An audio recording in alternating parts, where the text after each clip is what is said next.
Hi, I'm Greg Gutfeld with Jesse Waters, Katie Pavlich, Juan Williams, and she once had to put down a My Little Pony. Dana Perino, the 5.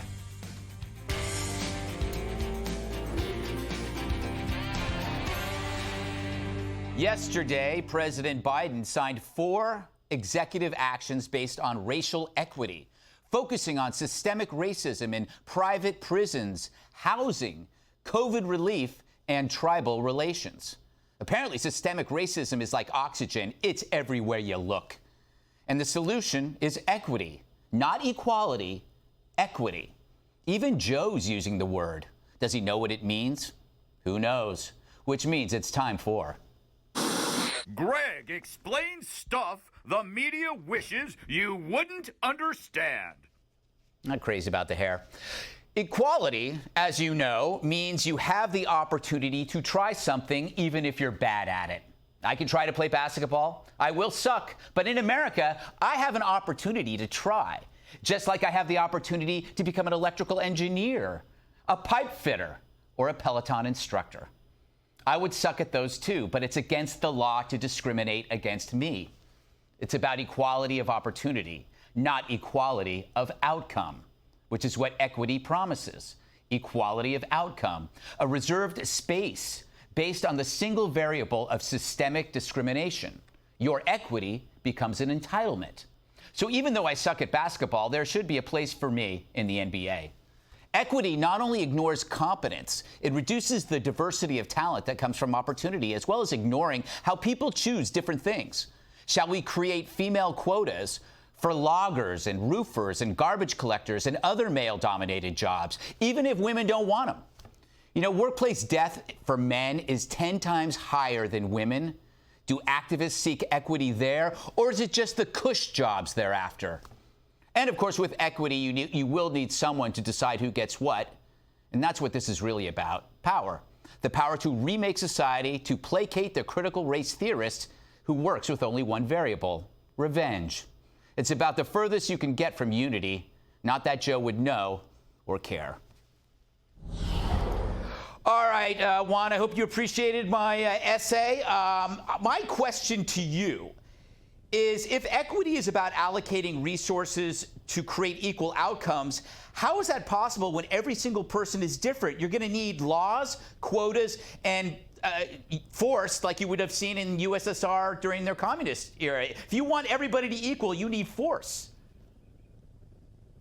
Let me tell you how I see this, Greg, because it's really quite different. I mean, to my mind, let's just look at it this way. You know, if you look at where the cities in America put incinerators, where they put dumps, you know, even when they build highways, it always goes through minority neighborhoods, poor neighborhoods. In the case of the highways, cutting them off from downtown and much of the economic activity of those places. You think about things like government assistance for housing, mortgage assistance after World War II, student aid programs after World War II. Overwhelmingly, even farm aid, farm bureau programs discriminated against black people in this country's history.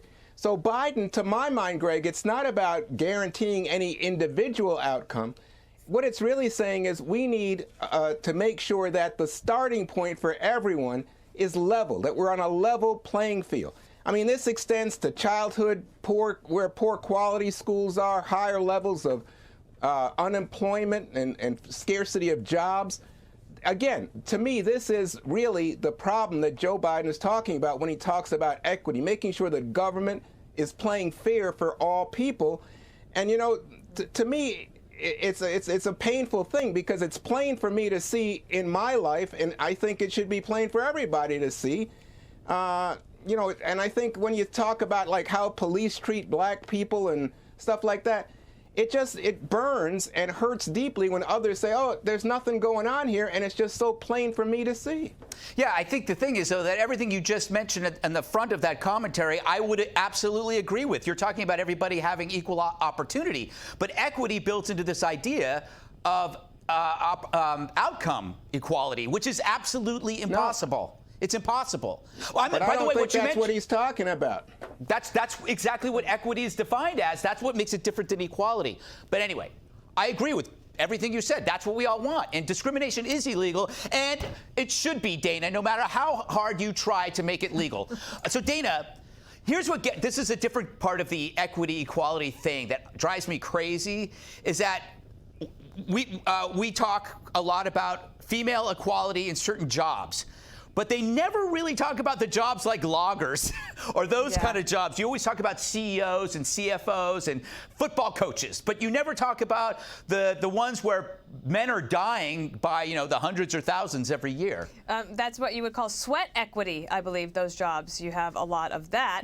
I was trying to remember, do you remember like about 4 months ago or so, there was a controversy that came up, and Trump was involved, and Merriam-Webster's dictionary changed the definition of the word in order to conform to what the left wanted it to be.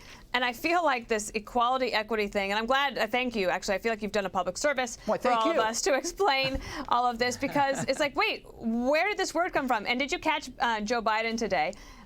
He was talking about equity in his speech, and then he said equality, and it's like, equity. Yeah. Because it's not natural. The one thing, though, that I didn't hear anyone talk about today from the White House is, what's the main issue that you can deal with to ensure equality of opportunity, which will get you to more equity? And that is education, K through 12 education. And to Juan's point, Juan, you're fortunate to have had a mom and the drive that you had, the education you had, and you have made so much of yourself.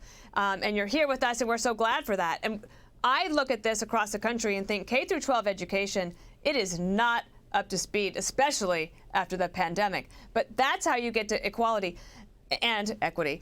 The last thing I would say is, if you believe that America is an exceptional nation, as many people in America believe, but also so many people around the world, they believe America is an exceptional nation. And why? Because at least in America, you would have a shot. Everyone would have a shot to try hard, to work. If you come here and you have a dream, you have a business idea, you can make it here, unlike in many other places around the world, most other places around the world. And to your point about the teachers, we're going to be talking about that in the B block, that teachers unions are no help in this. So, Jesse, I wrote this monologue because of you. I think it was you yesterday saying you didn't know what equity was and you didn't know why it was being. So I wrote that for you. Was my instruction helpful? Well, Juan made a very convincing case, Greg, but I think you made a better one, and here's why. If you read Biden's speech from yesterday in print, what he says is exactly what you said, and it's very slick. He says that all men are created equal, but because of slavery and historical injustices, some of us are not equal. Therefore, we have to impose equity.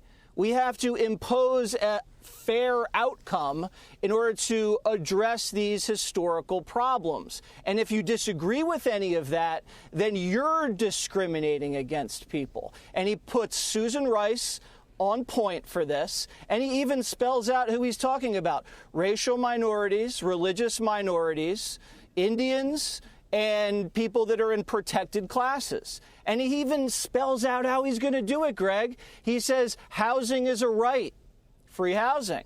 He says he wants to have universal pre-K.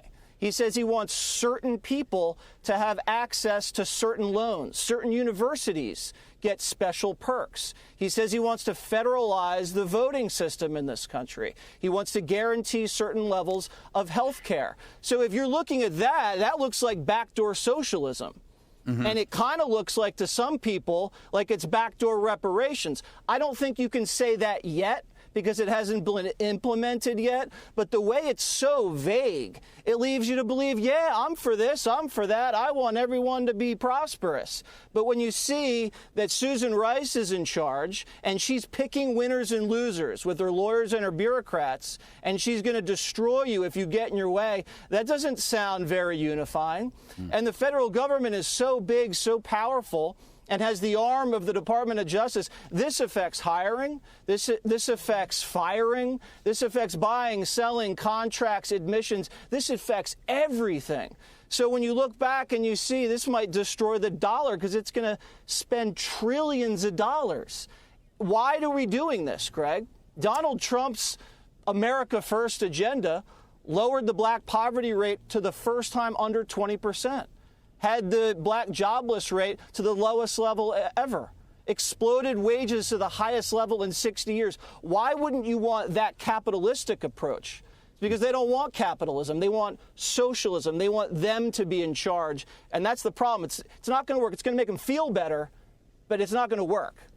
So, Katie, last word to you. What I think the idea of centrist Joe Biden lasted all of 24 hours, because this is about as far from the center as you can get. You were warned, Greg. The problem with conflating equity and equality of opportunity is that equity actually requires that you discriminate against certain kinds of groups. So we've seen this in academia, with Harvard getting sued for discriminating against Asian students, for example. And I think that you have to look at it in the broader picture. It's always talked about in this narrow lens of race, but we've seen the mayor of Baltimore is black, the mayor of Atlanta is black, the mayor of Chicago is black, and for me, when you look at it and break it down by population and where these problems are happening, it looks more like a political class issue than it does a race issue. And there's no accountability for the federal government spending trillions of dollars throughout the decades on these issues with no real return on investments. And then, of course, you have the teachers' unions not allowing for any kind of school choice, which just enables this vicious cycle of poverty in these places while the federal government pretends that they're doing something about it. That's a good point. All right, up next, the Biden White House siding with the teachers' union, refusing to return to classrooms, even though the CDC just said it was safe.